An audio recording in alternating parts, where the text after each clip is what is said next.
Bankim Ghosh BJP বিধায়ক চাকদার আমার সঙ্গে রয়েছেন।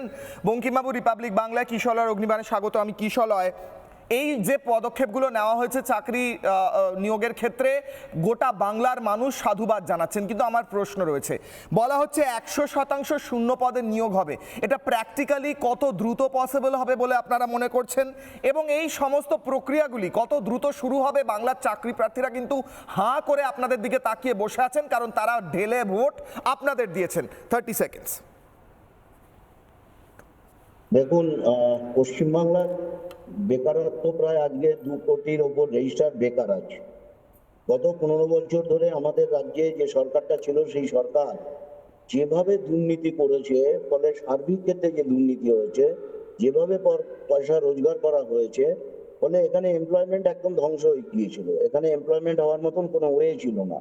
এমপ্লয়মেন্টটা হবে কি করে? সরকারি দপ্তরে যে এমপ্লয়মেন্ট হবে, সেখানে যে স্থায়ী চাকরিকরণ হবে, তার জন্য সরকার বাজার থেকে যেভাবে ঋণ করে বসে আছে, ভারে মা ভবানী, সরকার স্থায়ী চাকরির জন্য টাকা দেবে কোথায়? যার জন্য ওই 7,000 8,000 টাকার কন্ট্রাকচুয়াল সার্ভিস দিত।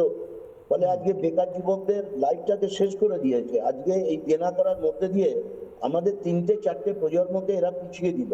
এই গত যে সরকার এখানে 15 বছর ছিল, কিন্তু আমরা যেহেতু কমিটেড, মানুষের কাছে বিফোর ইলেকশন আমরা মানুষকে বলেছি যে আমরা ফিরে এলে 5.5 লক্ষ যে ভ্যাকেন্সি আমাদের রাজ্য দপ্তরে আছে, সেগুলো আমরা পূরণ করব, যে কোনো মূল্যে পূরণ করব, এবং স্বচ্ছতার সাথে করব। এখানে কোনো চাকরি বিক্রি হবে না, মেধার ভিত্তিতে এখানে চাকরি হবে, সেটা মানুষ দেখতে পাবে, সময় দেখতে পাবে।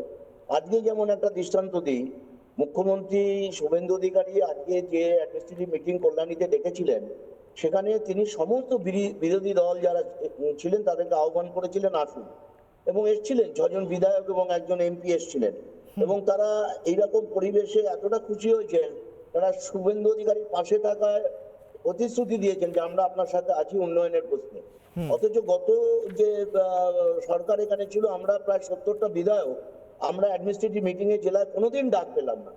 এই যে পার্থক্যটা, এই যে উদারতাটা গত সরকারের ছিল না। ফলে তারা চুরির ওপর ভিত্তি করে সরকার চালিয়েছে, জোর করে টিকে থেকেছে এবং গদি আঁকড়ে বসে থেকেছে, টাকার উপরে নির্ভর করেই ওরা ছিল। ফলে চুরি ওদের ভিত্তি ছিল, দুর্নীতি ওদের ভিত্তি ছিল। মানুষের জন্য ওরা করেনি, ওরা নিজেদের জন্য করেছে। ঠিক বঙ্কিমবাবু, আমি আসি। নানা ধরনের কন্টেন্ট দেখার জন্য লাইক করুন, শেয়ার করুন আমাদের ফেসবুক পেজ, সাবস্ক্রাইব করুন আমাদের ইউটিউব চ্যানেল।